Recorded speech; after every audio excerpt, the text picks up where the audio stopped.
The old community center bustled with activity as people filed in for the monthly talent showcase. Folding chairs scraped against the worn wooden floor as volunteers arranged them in neat rows. The smell of coffee and homemade cookies wafted through the air from the refreshment table in the back corner. Huddled in the tiny backstage area, a teenage girl clutched her music sheet so tightly that the edges crumpled beneath her fingers.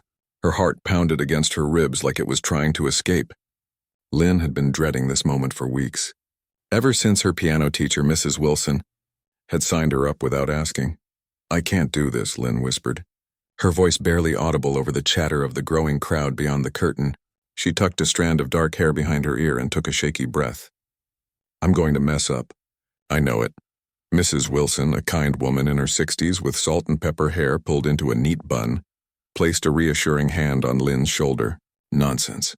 You'll be wonderful. It's just the minuet in G, dear. You've played it 100 times. In your living room," Lynn said, "with just you listening. Not with—" She peered through a gap in the curtain and immediately regretted it. At least 50 people had already filled the seats, with more trickling in. "Not with all these people watching me," Mrs. Wilson sighed. She'd been teaching piano for over 30 years, and in all that time, she'd never met a student quite like Lynn. The girl had extraordinary talent. Her fingers moved across the keys with a grace that most adults couldn't achieve after decades of practice. But Lynn's fear of performing in public was just as extraordinary as her gift. "Listen to me," Mrs. Wilson said, turning Lynn to face her. "You're going to play one simple piece. 3 minutes tops. Then you can slip out the side door and I'll drive you straight home. I promise." Lynn nodded, though she didn't look convinced. She'd been taking lessons with Mrs. Wilson since she was 9 years old. Shortly after her grandmother had passed away, piano had become her escape, her solace during the darkest days of grief. She never imagined she'd have to share that private world with strangers. "Why did you sign me up?" Lynn asked, her voice small. "You know how I feel about playing in public." Mrs. Wilson's expression softened. "Because keeping your music locked away is like keeping part of yourself locked away. Your grandmother wouldn't have wanted that." At the mention of her grandmother, Lynn felt a familiar ache in her chest. Grandma Chen had been the one who first placed Lynn's tiny fingers on piano keys, who sat beside her for hours as she learned her first songs. "Music is the language of the soul," she used to say. "When words fail, music speaks." The community center director, a tall man with a booming voice, appeared backstage. "We're starting in 5 minutes," he announced, checking his clipboard. "Lynn, you're fourth on the program." After the twins with their juggling act, Lynn nodded, feeling sick to her stomach. The twins were 10-year-old boys who sometimes performed at school assemblies. They were fearless and loved attention, everything Lynn was not. "I need some air," she mumbled, slipping past Mrs. Wilson toward the back door that led to a small alley behind the building. The evening air was cool against her face as she stepped outside. Lynn leaned against the brick wall, closing her eyes and trying to slow her breathing the way her mom had taught her. In through the nose, count to 4. Hold for 7. Out through the mouth for 8. Her phone buzzed in her pocket. A text from her mom. "Break a leg, honey. Wish I could be there. Love you." Lynn smiled despite her anxiety. Her mom was working the night shift at the hospital again. As a single parent and a nurse, she worked hard to provide for them, which meant she missed things sometimes, like tonight's performance. But she never failed to send an encouraging message. Lynn typed back, "Thanks, Mom. About to play soon. Terrified." The reply came quickly, "You got this. Remember what Grandma always said." Lynn did remember. Music is the language of the soul.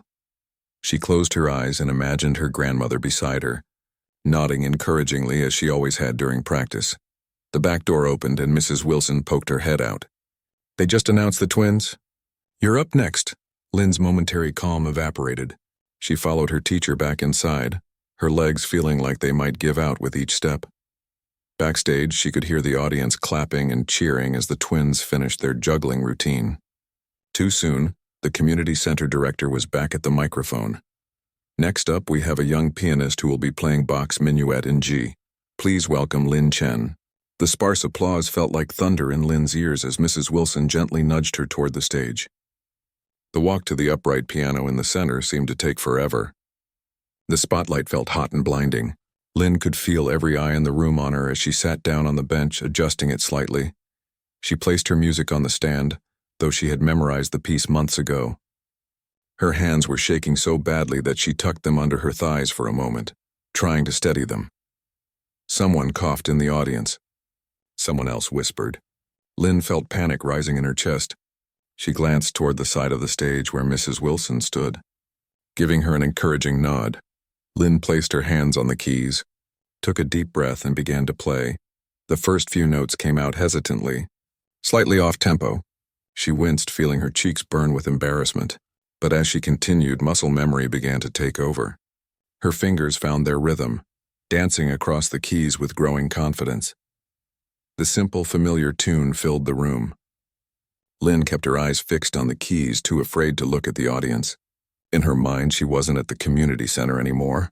She was back in her grandmother's living room, sitting on the old bench that had been reupholstered so many times the pattern had faded to a vague floral blur. She could almost feel her grandmother's presence beside her, smell the jasmine tea she always drank while Lynn practiced. Feel the music, not just play it, Grandma Chen would say. Let it flow through you like water.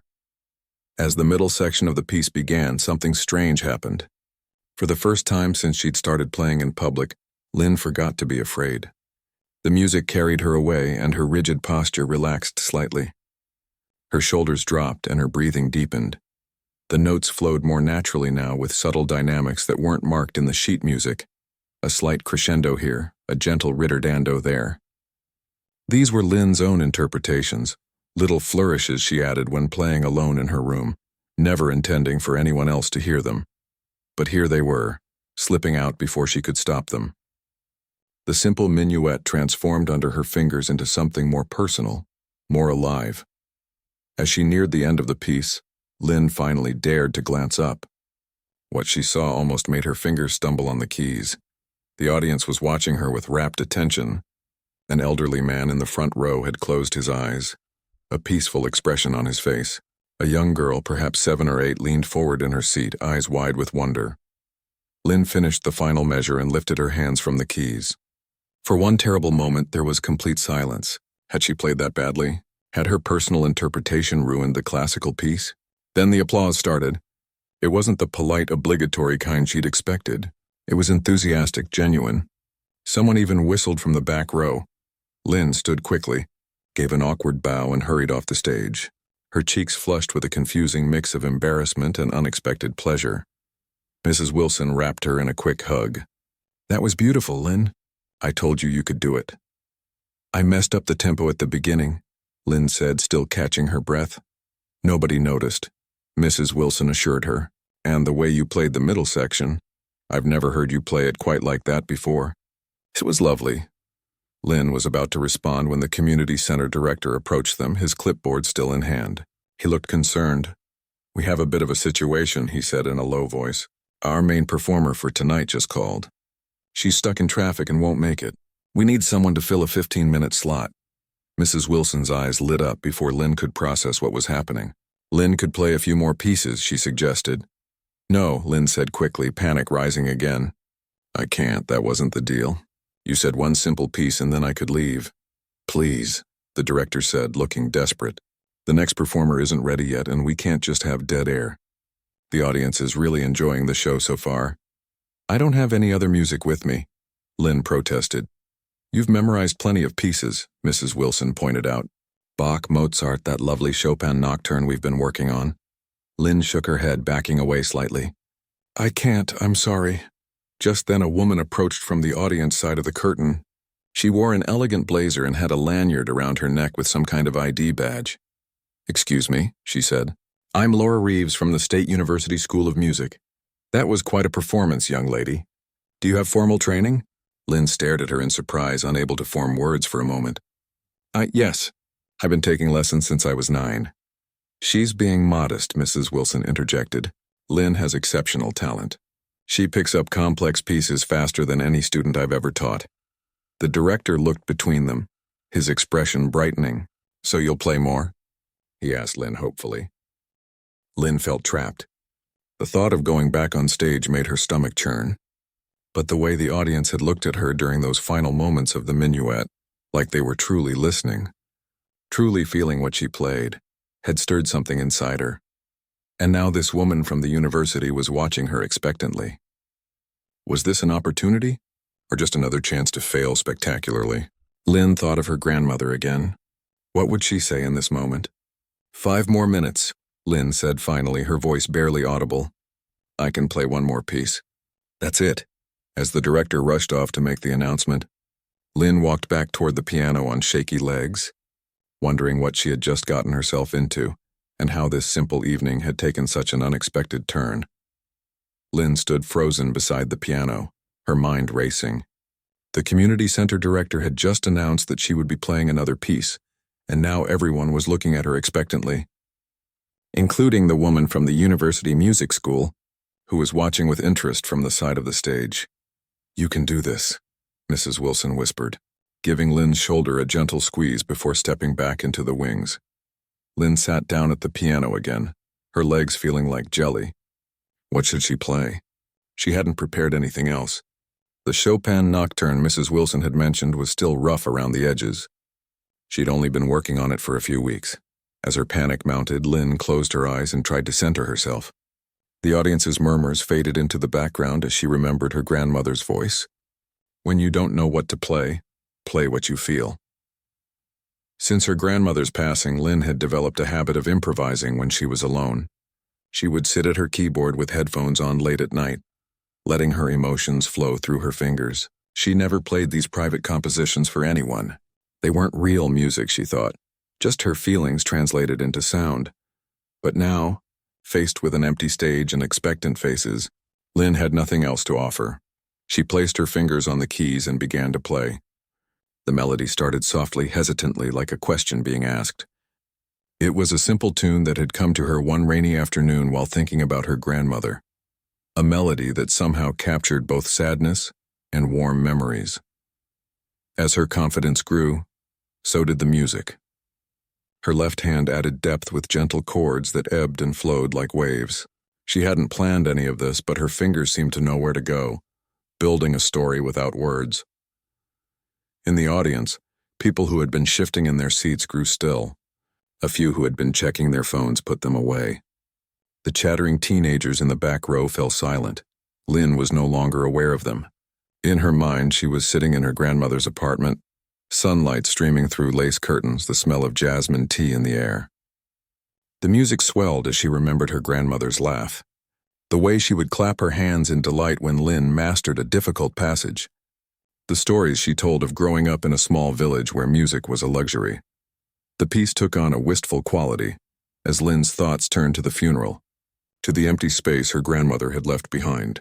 Her fingers moved more quickly, the melody becoming more complex, intertwining with a counter-melody that spoke of loss and longing.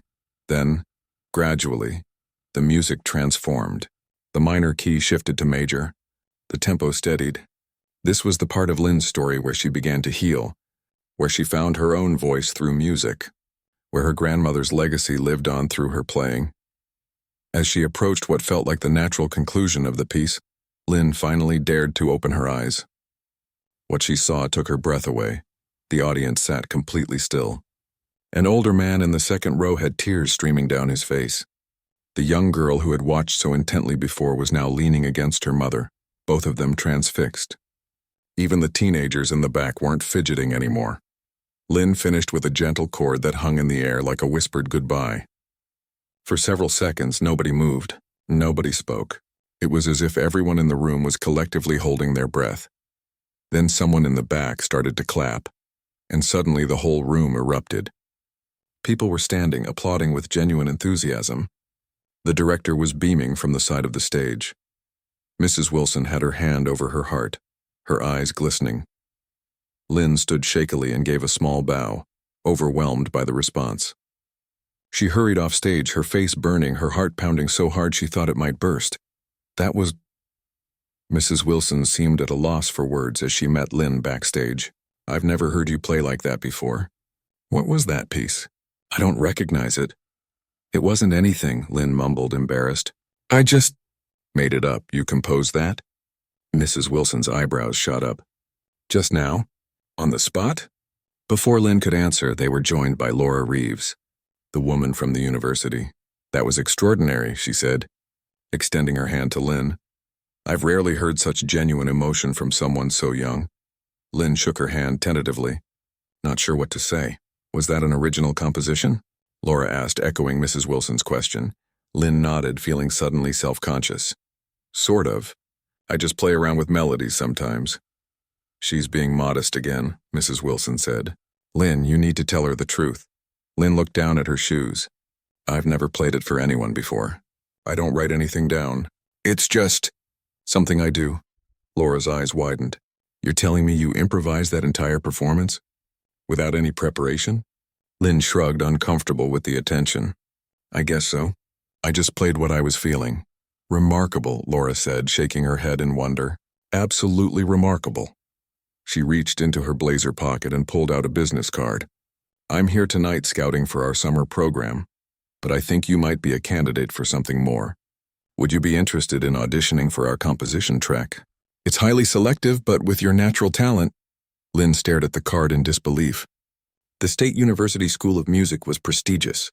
Students came from all over the country to study there, and this woman thought Lynn might belong among them? I don't know, Lynn stammered. I never thought about studying composition. I'm not really a composer. What we just heard suggests otherwise, Laura said kindly. Think about it. Talk it over with your family. The number's on my card. As Laura walked away to speak with the director, Lynn turned to Mrs. Wilson with wide eyes. What just happened? Mrs. Wilson laughed, wrapping an arm around Lynn's shoulders. What happened is that you finally let someone hear the music that's been inside you all this time. And it turns out it's even more beautiful than I imagined. Before Lynn could process this, a small crowd had gathered around them. The elderly man who had been crying during her performance approached first. Young lady, he said, his voice rough with emotion. I lost my wife last year. For the first time since she passed, I felt like she was right here beside me while you played. I can't explain it, but your music, it reached something in me. He patted her awkwardly on the arm. Thank you. Lynn was speechless as he walked away. Others came forward with similar comments. A middle-aged woman said the music had transported her back to her childhood home. A college student asked if Lynn had recordings he could buy. I told you, Mrs. Wilson whispered as they finally made their way toward the exit. Music is meant to be shared. Outside, the night air felt cool against Lynn's flushed face. Her phone buzzed in her pocket, another text from her mom. How did it go? Still alive? Lynn smiled, trying to figure out how to explain everything that had happened. How could she describe the way the room had fallen silent during her improvisation? The feeling of connecting with complete strangers through music, the university scout's interest in her. Before she could type a response, another message came through. Just got my break. Call me if you want. Love you. I need to call my mom, Lynn told Mrs. Wilson. She's on break. Mrs. Wilson nodded. I'll wait in the car. Take your time. Lynn found a quiet spot near a street lamp and dialed her mother's number. When she answered, Lynn could hear the busy hospital sounds in the background. Mom, you won't believe what just happened. As Lynn recounted the events of the evening, her words came tumbling out faster and faster. She told her mother about playing the minuet, about the unexpected request for more, about how she'd ended up improvising in front of everyone. And then this lady from the university gave me her card and said I could audition for their composition program, which is crazy because I'm not even a real composer. And slow down, honey, her mother laughed. You're talking a mile a minute. Sorry, Lynn said, taking a breath. It's just, everything happened so fast. I still can't believe it. I can, her mother said softly. Your grandmother always said you had a gift. She could see it even when you were tiny. Lynn leaned against the lamppost, suddenly overwhelmed by memories and emotions. I wish she could have been there tonight, she was, her mother said firmly. In the music. In you, Lynn wiped away a tear that had escaped down her cheek. The university lady wants me to audition for their program. What should I do? What do you want to do? Lynn hesitated. The thought of playing for more strangers, especially judges who would be critically evaluating her, made her stomach knot with anxiety. But there had been something magical about tonight, about sharing her most personal feelings through music and seeing how deeply it affected people. I think, Lynn began slowly, I think I want to try. But I'm scared. Being scared is okay, her mother said. Doing important things despite being scared, that's brave. And you, Lin Chen, have always been braver than you give yourself credit for. Lynn smiled, feeling a strange mix of terror and excitement bubbling up inside her. Grandma would want me to try, wouldn't she? Without a doubt, her mother confirmed. We'll talk more when I get home in the morning. For now, go celebrate with Mrs. Wilson. You did something amazing today." As Lynn walked back to where Mrs. Wilson was waiting in her car, she felt different somehow. Lighter. Like something that had been tightly wound inside her for years had finally begun to unravel. The business card felt weighty in her pocket, a tangible reminder that tonight had changed something. The future that had seemed so predictable this morning now held possibilities Lynn had never dared to imagine. For the first time since her grandmother died, Lynn felt like she might have found her own voice. Not just in music, but in life. And terrifying as it was, she couldn't wait to see where it might lead her. The next morning, Lynn woke to the gentle sound of her mother moving around in their small kitchen. Sunlight streamed through the gap in her curtains, making dust particles dance in the air. For a moment, she lay still, wondering if last night had been a dream. But the business card on her nightstand confirmed it had all been real. She picked it up, running her thumb over the embossed lettering. Laura Reeves, Associate Professor of Music Composition, State University School of Music. "You're awake," her mother said, appearing in the doorway with a mug of tea. She looked tired after her night shift but was smiling warmly. "How's my little piano star this morning?" Lynn groaned, pulling her blanket over her head. "Mom, please don't call me that," her mother laughed, setting the tea on Lynn's bedside table and sitting on the edge of the bed. "Mrs. Wilson called while you were sleeping." She sounded even more excited than she did last night. Lynn peeked out from under the covers. "What did she say?" "She wants to help you prepare for the audition." Her mother reached out to smooth Lynn's messy hair. "If that's what you want to do, of course." Lynn sat up, cradling the warm mug between her hands. The tea had a familiar jasmine scent that reminded her of her grandmother. "I told you I wanted to try, but what if I freeze up? What if I can't play anything when I'm there? What if they think I'm a fraud?" Her mother considered this for a moment. "Then you'll have tried something that scared you, and you'll have learned something about yourself. That's never a waste, but no buts," her mother said firmly. "Your grandmother always said that regret weighs more than failure. If you don't try, you'll always wonder what might have happened." Lynn sipped her tea, letting the familiar flavor comfort her. "When would the audition be?" 2 weeks from now. Mrs. Wilson thinks that's enough time for you to prepare something." 2 weeks? Lynn nearly choked on her tea. "That's so soon." "Well," her mother said with a small smile, "Laura Reeves called this morning too." Lynn stared at her mother. "She called here? How did she get our number?" Mrs. Wilson gave it to her. "Apparently Ms. Reeves was very impressed by your performance. She said they usually require applicants to submit recorded auditions months in advance, but she's willing to arrange a special live audition for you." Lynn set down her mug, suddenly feeling queasy. That makes it worse. Now there's all this special treatment and expectations. Her mother took Lynn's hands in hers. "Listen to me. You don't have to do this. But I think you should know that Ms. Reeves told me something else. She said that in all her years of teaching, she's rarely heard someone play with such natural emotional intelligence. She thinks you have a rare gift." Lynn looked down at their intertwined hands. Her mother showing signs of hard work. Small burns from the hospital kitchen during her early days as a cafeteria worker, before she became a nurse. Hands that had worked multiple jobs to support them after grandmother died. "I'll do it," Lynn said quietly. "For Grandma, and for you." Her mother squeezed her hands. "No, if you do it for yourself." The next 2 weeks passed in a blur of practice sessions, anxiety, and occasional moments of excitement. Mrs. Wilson helped Lynn structure her audition program. She would play a classical piece to demonstrate her technical skill, followed by an original composition. The classical piece was easy to choose, Chopin's Nocturne in E-flat major, which Lynn had been working on for months. But the original composition proved more challenging. "I can't just improvise," Lynn protested during a particularly frustrating practice session. "What if nothing comes to me that day?" Mrs. Wilson tapped her pencil against her notepad. "Then we need to write something down. Let's capture one of your improvisations." It felt strange trying to deliberately create what had always flowed naturally from her emotions. Lynn struggled for days, second-guessing every note, every chord progression. Nothing seemed right. "It's hopeless," she told her mother one evening, sprawled dramatically across their small living room sofa. "I can't compose on demand." Her mother, who was sorting through bills at the kitchen table, looked up thoughtfully. What were you feeling that night at the community center? When you played and everyone got quiet? Lynn closed her eyes, remembering. I was thinking about Grandma, about her apartment, the way the light came through her curtains, the way she laughed. Then start there, her mother suggested. Play those memories. The next day, Lynn brought a small recording device to Mrs. Wilson's house. She closed her eyes, picturing her grandmother's apartment, and began to play. This time, she didn't worry about creating a perfect composition. She just let the memories flow through her fingers. When she finished, both she and Mrs. Wilson listened to the recording in silence. That's it, Mrs. Wilson said softly. That's your audition piece. Together, they worked to transcribe it, making small refinements while being careful to preserve the emotional core of the improvisation. Lynn named it simply, Sunlight Through Curtains. The day of the audition arrived too quickly. The university campus was bigger than Lynn had imagined, with imposing brick buildings and students rushing between classes.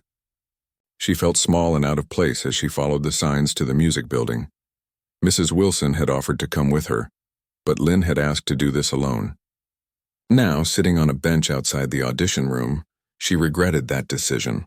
Her hands were ice cold despite the warm spring day. Inside the room, she could hear another student finishing their audition.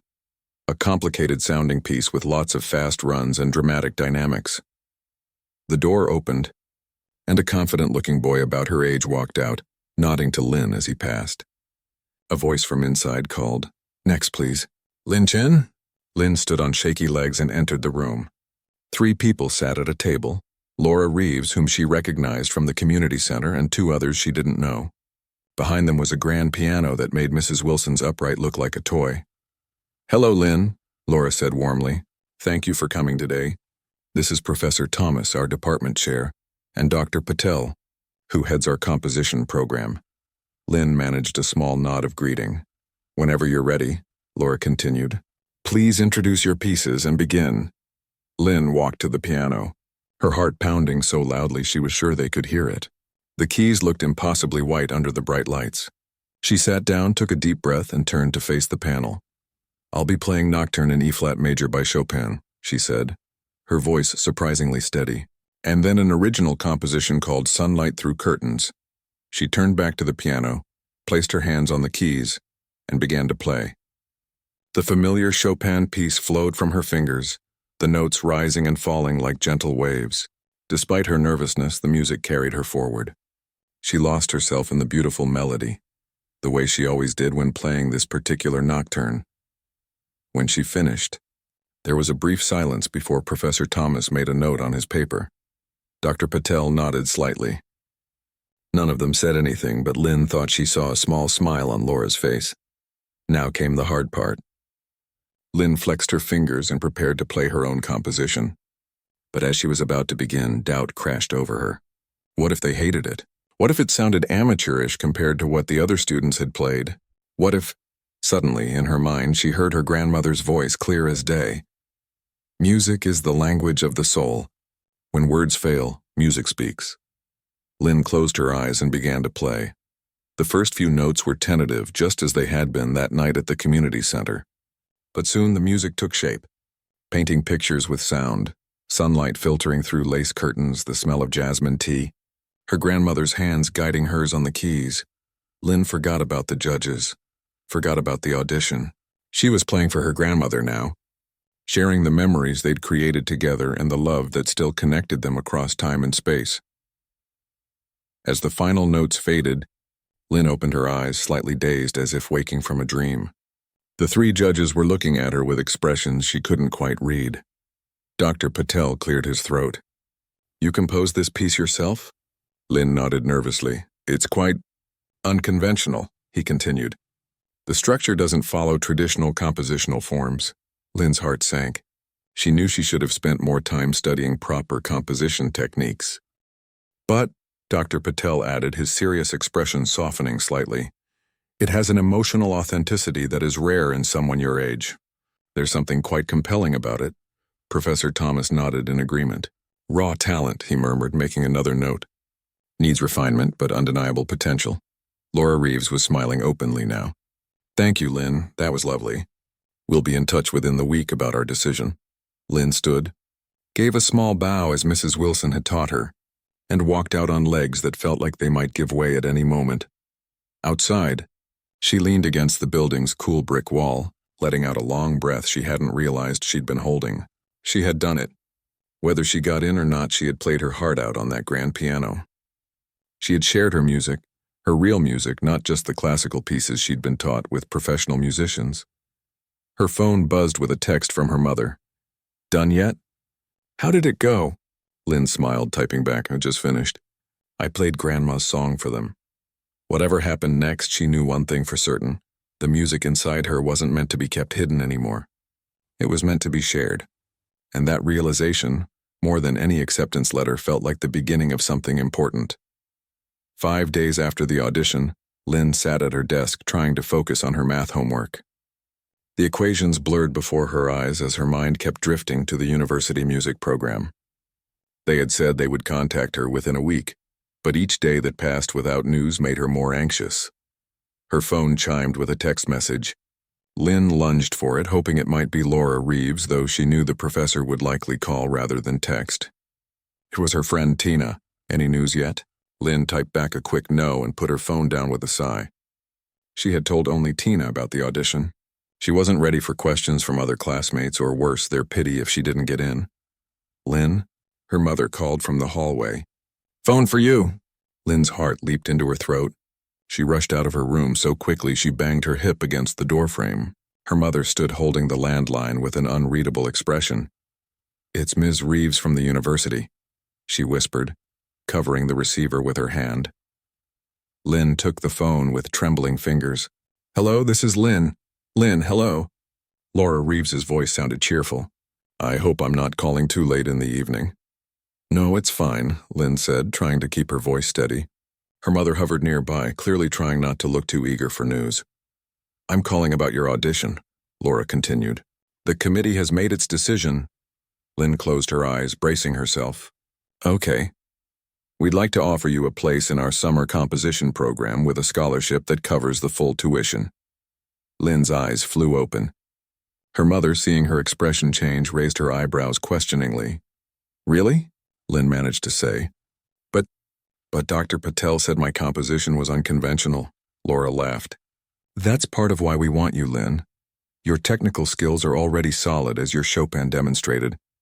But your original work has something many technically perfect students lack: an authentic voice." Dr. Patel was particularly impressed, though he'd never admit it so plainly. Lynn couldn't find words. She looked at her mother, who was now grinning broadly, having figured out the good news from Lynn's side of the conversation. "There's something else," Laura added. "The summer program usually leads to consideration for our regular undergraduate program. But in your case, we're prepared to offer early admission for next fall, contingent on your high school graduation. Of course, with a partial scholarship." Lynn sat down hard on the hallway bench, her knees suddenly weak. I don't know what to say." "Say yes," Laura suggested warmly. "Yes," Lynn whispered. Then more firmly, "Yes, thank you. Thank you so much." After exchanging details about paperwork and orientation dates, Lynn hung up and turned to her mother, who was practically bouncing with anticipation. "I got in," Lynn said, still stunned.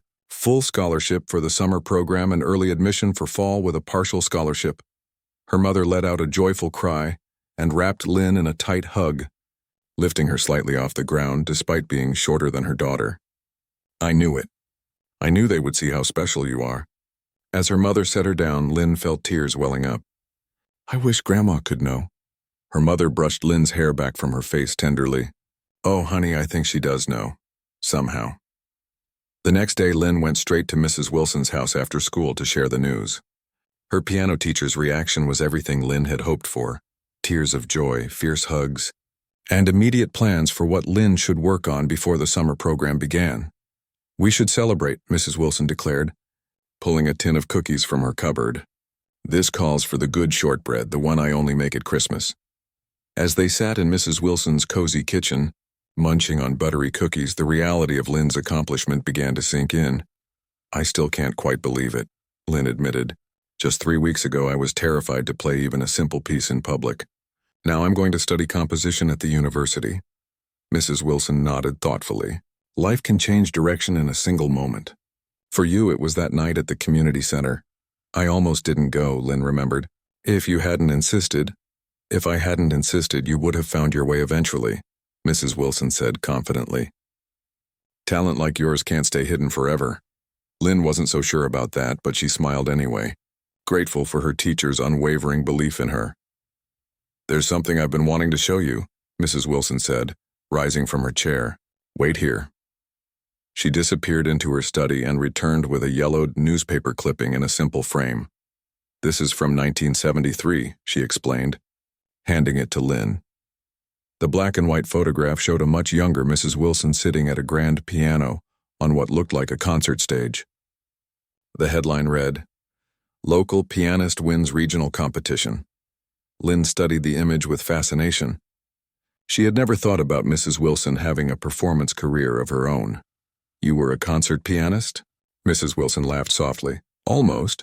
I had the talent and the training. I won that competition and earned a place at a prestigious conservatory. But then, she paused, running her finger along the edge of the frame. Then life happened. My mother fell ill and I came back to care for her. I started teaching piano lessons to pay the bills. By the time she passed away, years had gone by. The window of opportunity had closed. Lynn handed the framed article back, suddenly understanding something about her teacher she had never realized before. Do you regret it? She asked quietly. Not pursuing the conservatory? Mrs. Wilson considered the question carefully. I regret not finding a way to keep my own music alive while caring for others. It doesn't have to be either or, but I thought it did at the time. She looked directly at Lynn. That's why I pushed you to perform. I see in you what I once had, and I don't want you to let it slip away. Lynn felt the weight of her teacher's words. I won't, she promised. And maybe someday you could perform again? It's never too late, right? Mrs. Wilson smiled, a hint of something like hope in her eyes. Perhaps you're right. Now, enough of memory lane. We have work to do if you're going to be prepared for this summer program. As May turned to June, Lynn's life transformed. Her days were filled with preparation for the summer program, which would start shortly after the school year ended. She spent hours at the piano, not just practicing assigned pieces but exploring her own musical ideas. Mrs. Wilson helped her learn the basics of music theory and composition, filling gaps in her knowledge that would be expected at the university level. Word of Lynn's acceptance into the prestigious program spread through her high school, changing how people saw her. Teachers who had known her as the quiet, unremarkable student suddenly took interest. Classmates who had barely noticed her existence now greeted her in the hallways. Lynn found the attention uncomfortable, but also strangely empowering. For the first time, people were seeing a part of her that she had kept hidden for years. One afternoon, her music teacher, Mr. Donahue, asked her to stay after class. I hear congratulations are in order, he said, leaning against his desk. State University's composition program. That's quite an achievement. Thank you, Lynn said, shifting her weight from one foot to the other. Mr. Donahue looked thoughtful. You know, we have our spring concert next week. It would be wonderful to have you perform. Lynn's immediate instinct was to refuse. Despite her successful audition, the thought of playing for the entire school still terrified her. I don't think, she began. Just consider it, Mr. Donahue interrupted gently. You could play your original composition, the one from your audition. It would be a great experience before you head to the university program. Lynn bit her lip, thinking of Mrs. Wilson's framed newspaper clipping and the opportunities her teacher had let slip away. I'll think about it, she said finally. That evening, as Lynn practiced in her bedroom, her mother knocked on the open door. Mr. Donahue called, she said. He mentioned the spring concert. Lynn's fingers stilled on the keys. I haven't decided yet. Her mother came in and sat beside her on the piano bench. What's holding you back? Lynn thought about it. The fear was still there, but it was different now. Less overwhelming, more like a discomfort she could push through. I'm scared, she admitted, but not in the same way as before. Now I'm scared because it would be like showing everyone who I really am. Her mother nodded, understanding. That's a different kind of brave. Lynn played a few soft chords, letting the gentle sound fill the room. When I played at the audition, I was playing for Grandma, and when I played at the community center, I wasn't really playing for anyone. I was just feeling. And now I'd be playing for myself. As me, not hiding anymore. Her mother smiled. Sounds to me like you've already made up your mind. Lynn realized her mother was right. Somewhere between the community center performance and now, something fundamental had shifted inside her. Music wasn't just her private refuge anymore. It was becoming her voice, her way of connecting with the world. I'll do it, she said, surprising herself with how right the decision felt. Her mother hugged her, then stood to leave. At the doorway, she paused. Your grandmother used to say that true courage isn't about not feeling fear. It's about feeling afraid and doing the thing anyway. Left alone, Lynn turned back to her keyboard. She began to play Sunlight Through Curtains, but as she did, new variations emerged, the piece evolving, growing, just as she was. The melody carried the same memories of her grandmother, but now interwove themes of her recent experiences. The thrill of the audition, the pride in her acceptance, the anticipation of what was to come. With each note, Lynn felt more certain of her decision. The spring concert wouldn't just be another performance, it would be a declaration. This is who I am. This is my voice. This is my music. And for the first time in her life, the thought of sharing that with others filled her with more excitement than fear. The school auditorium buzzed with chatter as parents, teachers, and students filed in for the spring concert. Behind the stage curtain, Lynn peeked out at the growing crowd, her stomach tightening with each new person who entered. There must be 200 people out there, she whispered, stepping back from the curtain. Mr. Donahue checked his program sheet. You're second to last, right before the jazz band closes the show. That's the prime spot. Lynn nodded, trying to look grateful rather than terrified. When she had agreed to perform, she hadn't fully considered how many people would attend the spring concert. It was one of the school's biggest events of the year. She found a quiet corner backstage and sat on a folding chair, closing her eyes to center herself. Around her, other performers prepared in their own ways. The choir members hummed scales. A violinist roamed through the hallway playing snippets of her piece. 2 dancers stretched against the wall. Lynn's phone buzzed in her pocket. A text from her mother.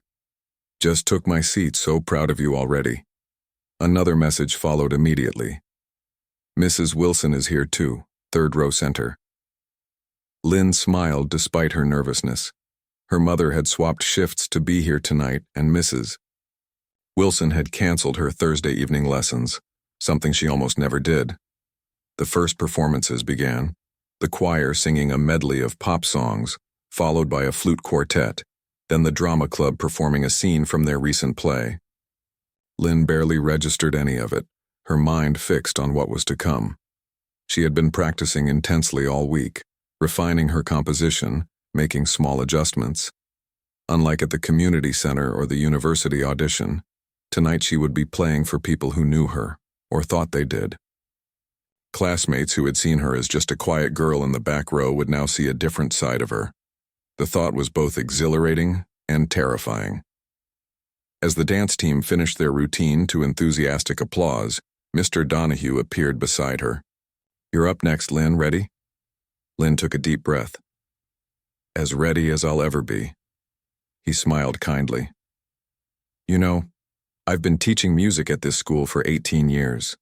In all that time, I've never had a student accepted to State's composition program. What you're about to share with everyone, it's special. His words should have been reassuring, but they only added to the pressure Lynn felt. What if everyone was disappointed? What if her classmates found her music boring or strange?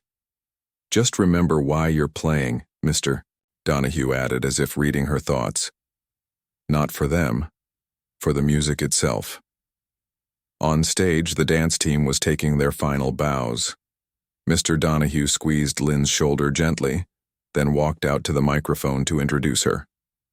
Our next performer is someone many of you know, though perhaps not in this capacity.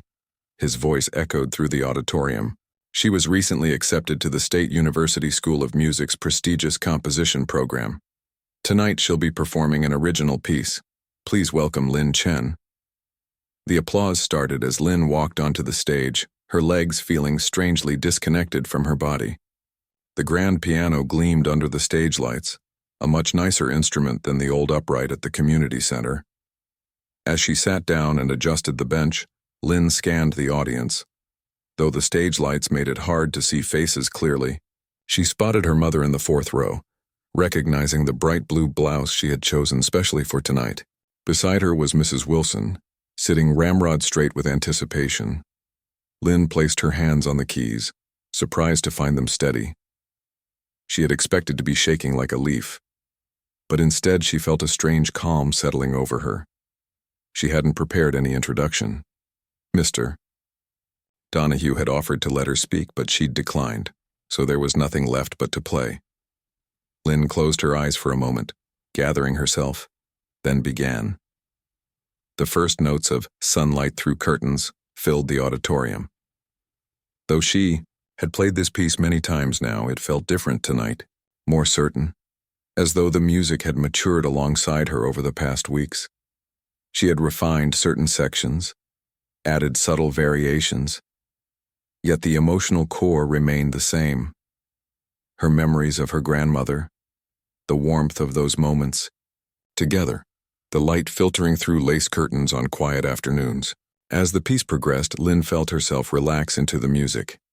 The audience faded from her awareness, not because she was ignoring them, but because she was inviting them into her world, sharing something deeply personal through the language of music.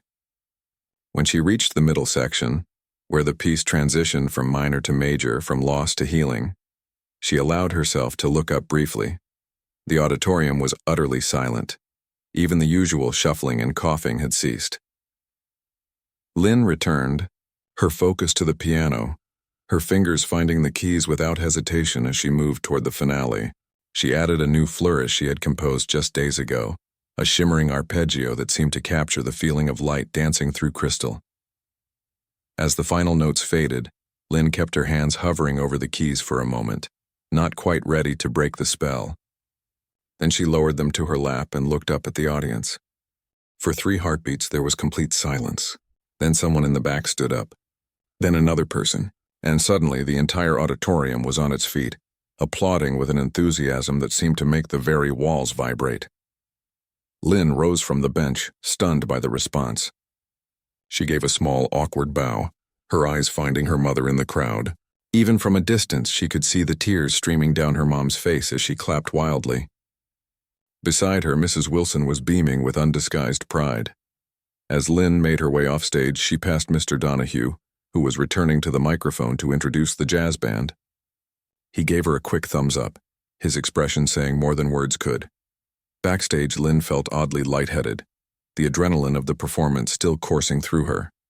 Several classmates she barely knew congratulated her as she made her way to the green room. Even the cool seniors from the jazz band nodded respectfully as they passed.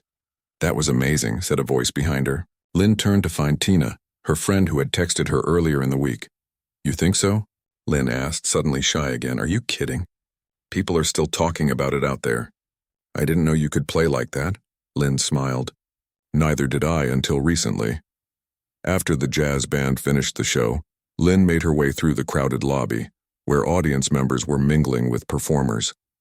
She was stopped repeatedly by classmates' parents and teachers offering congratulations, asking questions about her composition, wondering how long she had been playing. It was overwhelming, but not in the way stage fright had been overwhelming. This was a new feeling, the strange, sweet discomfort of being truly seen. Finally, she reached her mother and Mrs. Wilson, who were waiting near the doors. Her mother pulled her into a tight hug. "I am so, so proud of you," she whispered fiercely. "Your grandmother would have been over the moon." When her mother released her, Mrs. Wilson stepped forward. Instead of her usual reserved nod of approval, she embraced Lin warmly. "You found your voice," she said simply. "Everything else is just details." As they made their way to the parking lot, Lin felt a tap on her shoulder. She turned to find an elderly man standing there, his eyes bright with emotion. "I don't want to intrude," he said softly, "but I needed to thank you. Your music. It reminded me of my wife. She's been gone 5 years now." When you played, it was like she was sitting right beside me again." Lynn recognized him then. He had been at the community center that night, the man who had approached her with tears in his eyes. "You were there," she said. "At my first performance." He nodded, surprised she remembered. "I was. When I saw in the program that you would be playing tonight, I had to come. Your music has a gift for bringing back what's been lost just for a little while." He patted her arm gently. "Don't ever stop playing." As he walked away, Lynn felt a profound sense of completion. From the terrified girl who could barely make it through a simple minuet, to a composer whose music could touch strangers' hearts, the journey seemed both impossibly long and surprisingly short. "Ready to go?" her mother asked, jingling her car keys. Lynn looked back at the school auditorium, where students and parents were still streaming out of the doors, the night air filled with conversation and laughter. "Actually," she said, "can we stop somewhere on the way home?" 20 minutes later, they stood in the quiet cemetery where her grandmother was buried. Lynn had asked to come alone to the gravesite while her mother and Mrs. Wilson waited respectfully by the car. The evening was peaceful, with a gentle breeze rustling the leaves of the old oak trees. Lynn knelt beside the simple headstone, placing her hand on the cool marble. "I played for people, Grandma," she said softly. "Not just once, but 3 times now. And I'm going to keep playing." She traced her grandmother's name with her finger. "I found my voice just like you always said I would. And when I play, it feels like you're still with me somehow." A sense of peace settled over her as she knelt there in the gathering twilight. The journey that had begun with a simple piano tune at the community center had brought her here, to this moment of understanding. Music wasn't just what she did, it was who she was. It was her connection to her grandmother, to her own past, and now to her future. As Lynn walked back to where her mother and Mrs. Wilson waited, she felt lighter somehow, as though she had finally set down a burden she hadn't known she was carrying. "All good?" her mother asked as Lynn approached. Lynn nodded, looking up at the first stars appearing in the darkening sky. "Yes," she said. "All good," and it was.